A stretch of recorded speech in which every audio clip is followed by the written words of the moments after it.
Before I get out of this hero's tunic, there's one very important thing I need to say. This here is ZorZelda. This video that you're watching right now wouldn't be possible to the extent that it is if it weren't for ZorZelda. ZorZelda is the MVP of this video. He or she, I don't really know, did a Let's Play of The Legend of Zelda Twilight Princess on the Wii in such quality, with no commentary, mind you, that I was able to use that footage for this video. And for that reason, he is getting a personal shout out in the video. Ladies and gentlemen, I have a confession to make. When I first came up with the idea to make this video, I knew there'd be a lot of editing. I knew there'd be a lot of time and dedication put into it. And I knew I'd have to be in perfect silence when I record, lest background noises interfere with my voice, but never did I expect I'd have a difficult time finding supporting evidence for my case. It was so clear to me that Twilight Princess was the best Zelda of all time. The confession is that everything you've seen up to this point has been done before I actually watched any of ZorZelda's content. It's been about 18 hours since I last edited and recorded this video, and in that time I watched a few episodes of ZorZelda's Twilight Princess playthrough. And while I was watching them, I was so bored. I just wanted to go do something else. It was so boring seeing him play the game and reading all the dialogue and watching the cutscenes. And that's when it occurred to me. It's not going to be possible for me to show you clips from ZorZelda's footage and convince you that it's the best Zelda of all time. You have to play it. You have to play Twilight Princess to experience why it's so awesome. And that is something I can prove. Link, now transformed into a wolf, has been thrown into a dungeon and chained to the floor, and control is given back to you, the player. No matter what you do or what button you press, you can do nothing to escape. That is, until this lolly imp creature uses her magic to break the chains. My point is this entire sequence could have played out uninterrupted in a cinematic sequence, but instead, you get a splice of gameplay. You get to feel imprisoned. This is important.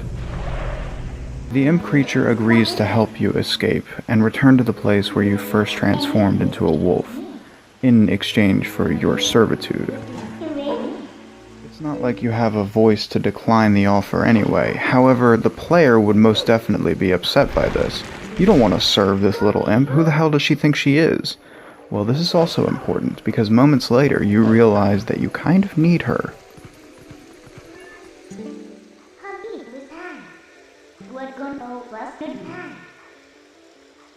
This right here always really bothered me about Twilight Princess. Wolf form or not, why does Link need the imp to guide him to sure footing? Can't he tell which structures are crumbly and which ones aren't? Well, after revisiting the subject by watching ZorZelda's content, I think I've developed a theory. I don't think it's ever expressed in the game, so I guess you could call it a game theory! But no, seriously, I think the imp is actually using her levitation magic to make Link jump further and higher than he could normally without her. I see that you aren't convinced of my levitation theory. Very well, I have some evidence. Despite the fact that she levitates herself, there are many instances in the game where she levitates other objects.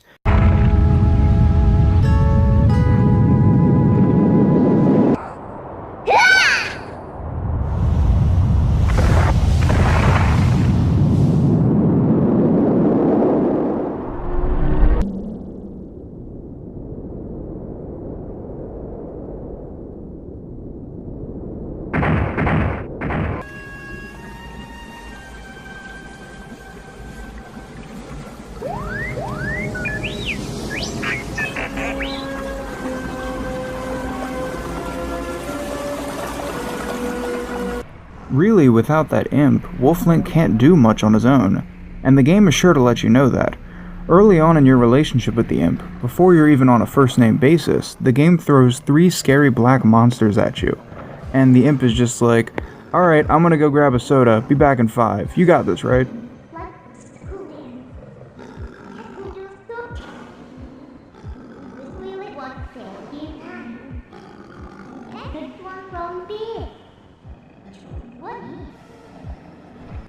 This is another way for the game to let you feel something. Earlier in the game, you fought one of these alone, and now you have a new experience.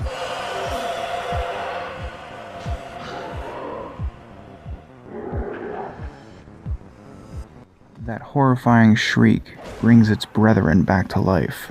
How can you defeat these monsters?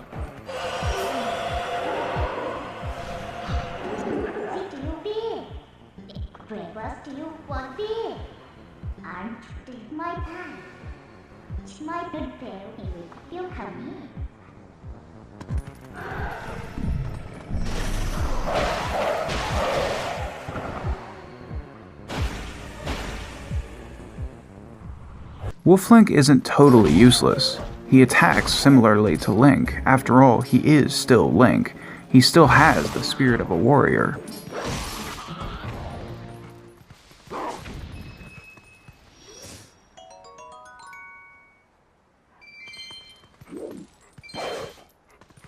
And Wolf-Link does have some unique abilities, such as the ability to dig or to talk to other animals.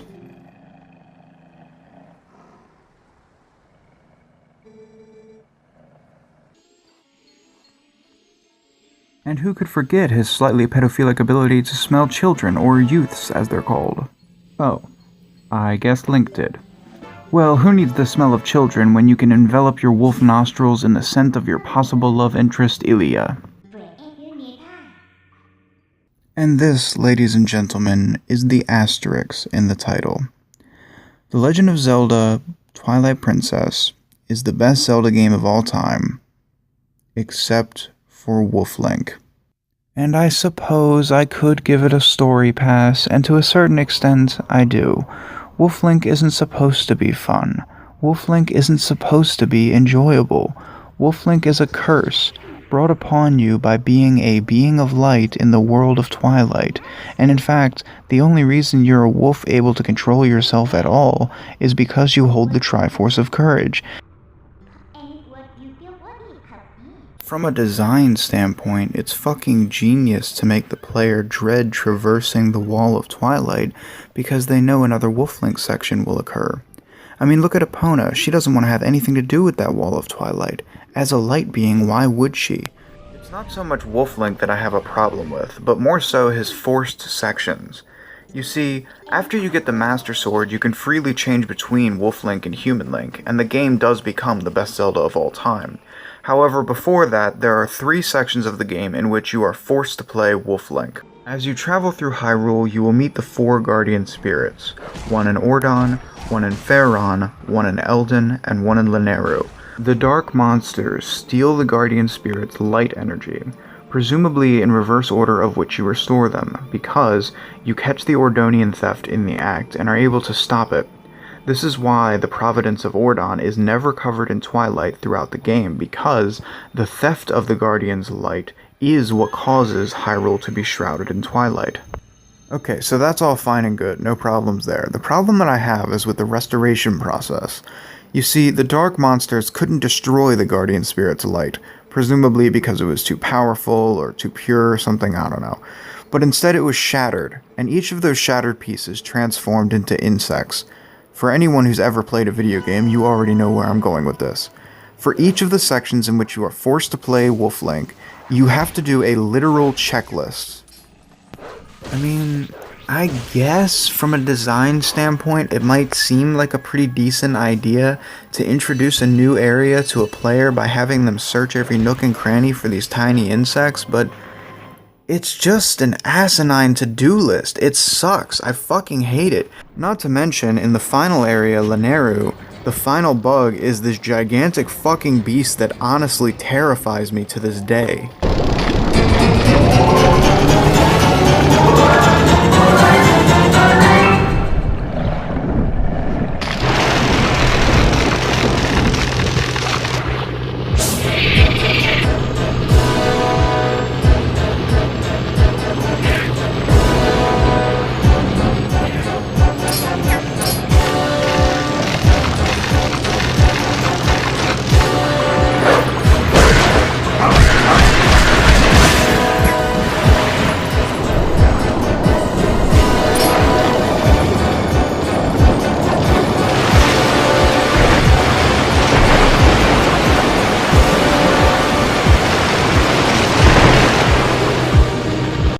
That bug isn't the only scary thing in this Zelda game. In fact, this Zelda is the most adult Zelda in the series so far.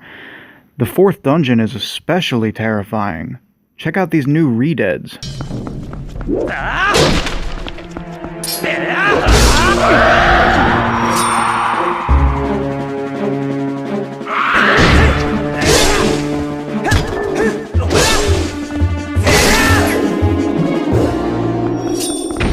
Or how about the fourth dungeon's mini-boss?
I know in the mid-2000s when this game was released, we all thought that darker and edgier was better.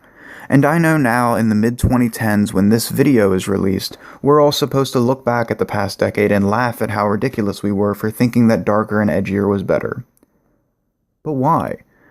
Revenge of the Sith is undoubtedly the darkest and edgiest of all of the Star Wars movies, and yet it's the best of the prequels. Empire Strikes Back is the darkest of the original trilogy, and it's considered the best Star Wars movie of all time. The Dark Knight is the darkest Batman movie ever made, and yet it's considered one of the best, if not the best. And Twilight Princess is the darkest Zelda ever made, and I think it's absolutely the best. The kingdom of Hyrule has been shrouded in twilight. The denizens of the light world have been transformed into spirits, completely unaware of what has transpired, completely unaware of their new king.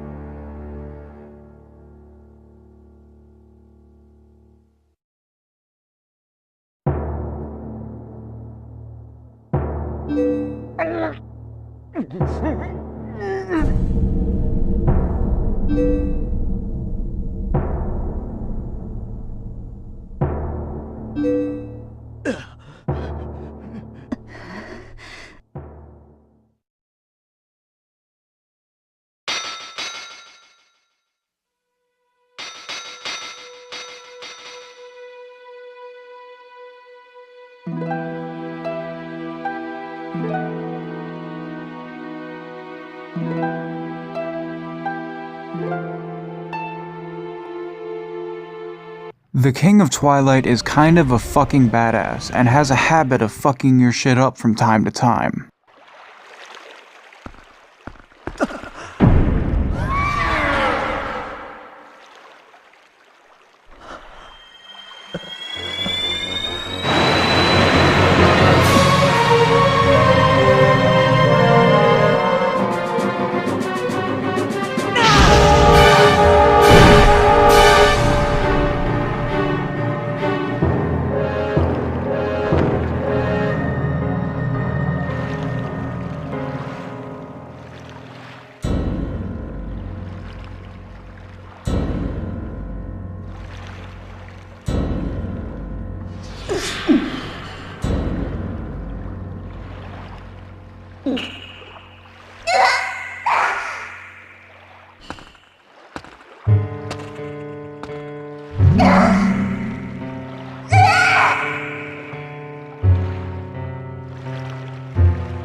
This is another great example of the game making you feel something. For the first time, we see Minda in a state of complete helplessness. She's normally so confident, playful, and full of herself, to the extent that she's literally lording herself over you. But not now. Due to the intense light that was shined upon her, she's in a deathly ill state, in a desperate race to Princess Zelda in the hopes that Princess Zelda can heal her. Minda's theme plays in the background.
I'm sorry.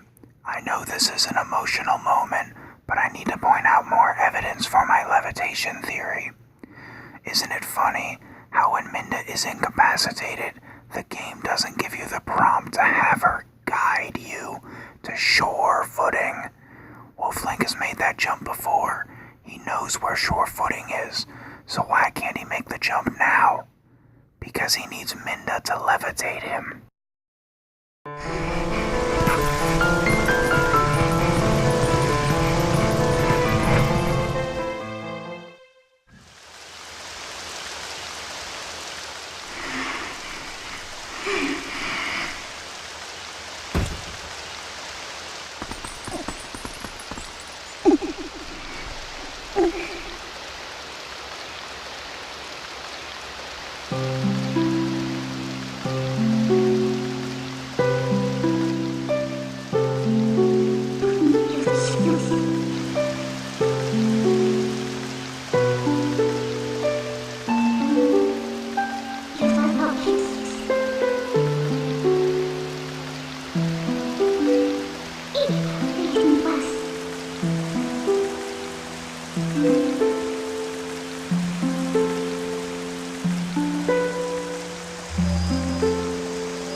Alright, now we're getting into the good stuff.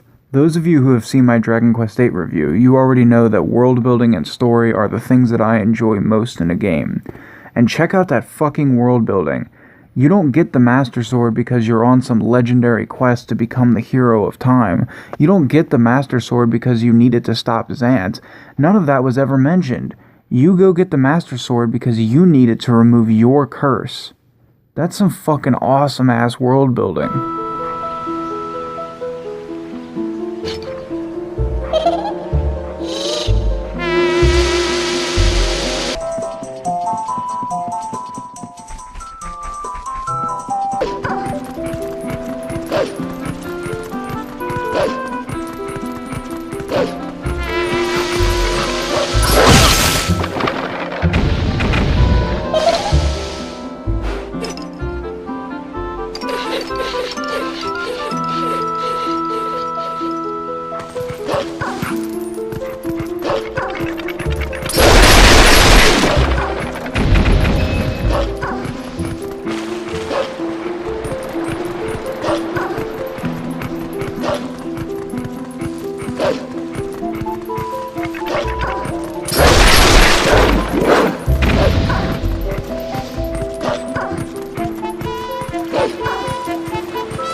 What did you bear with me?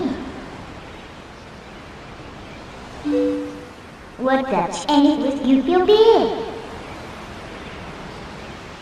If you thought that world building was cool, then check out this world building.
I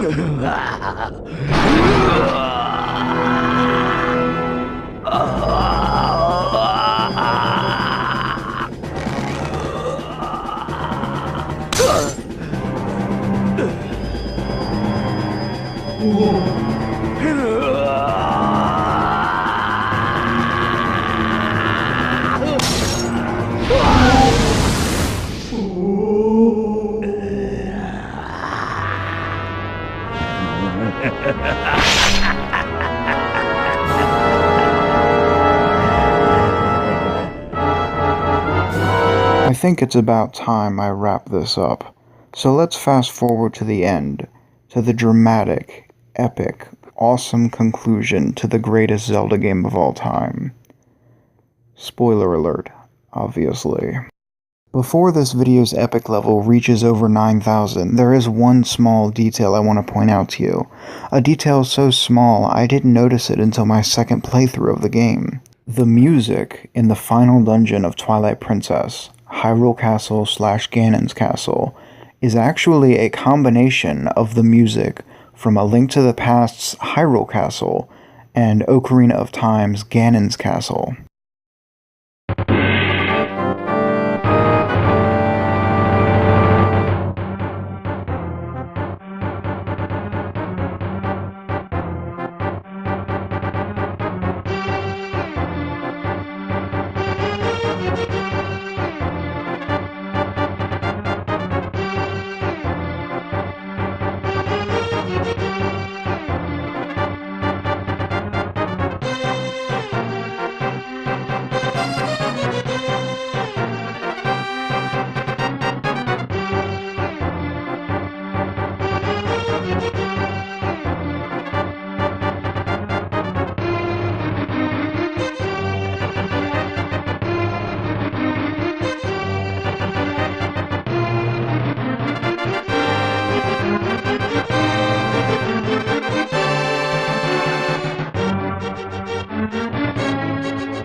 You are.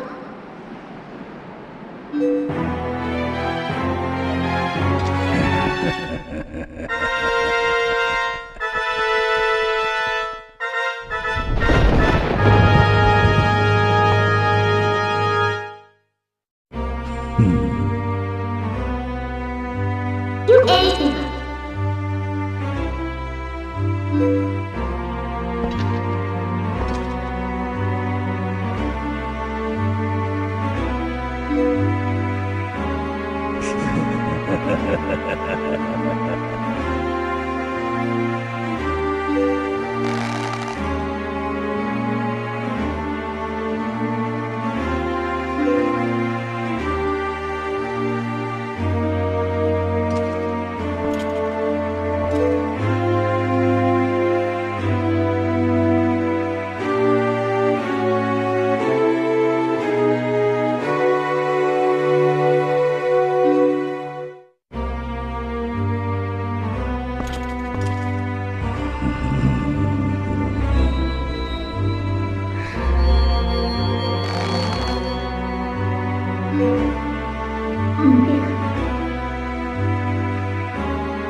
Like, is there anything else that I need to say?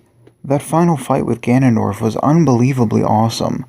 No other Zelda game has come close to that level of complexity in a final boss fight. Well, okay, except for maybe Majora's Mask, and that is my second favorite Zelda game of all time. Everything about Twilight Princess feels like it was handcrafted, each individual piece perfectly matching another.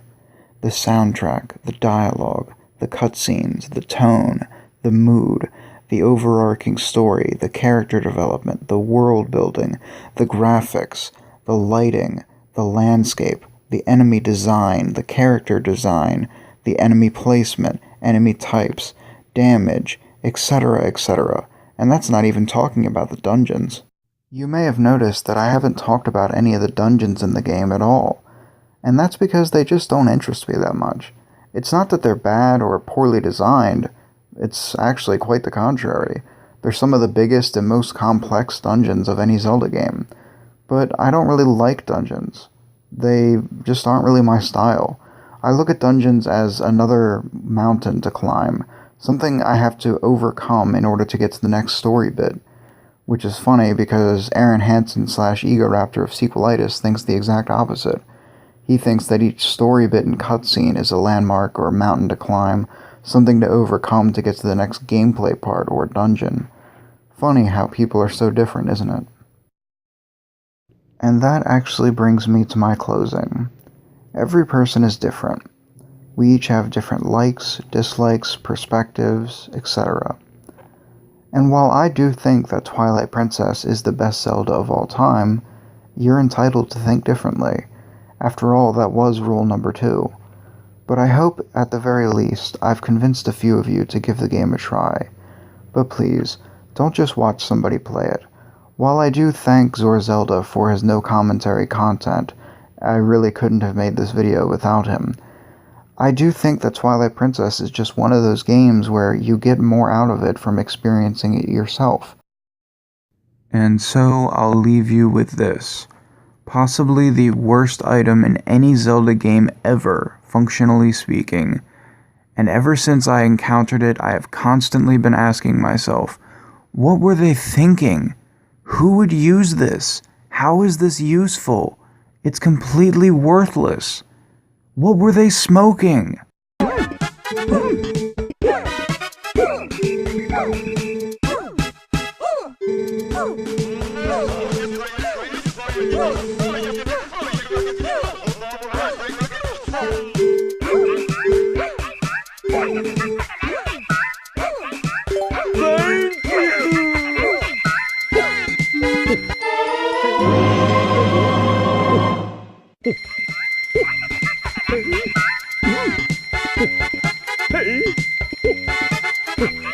Hey!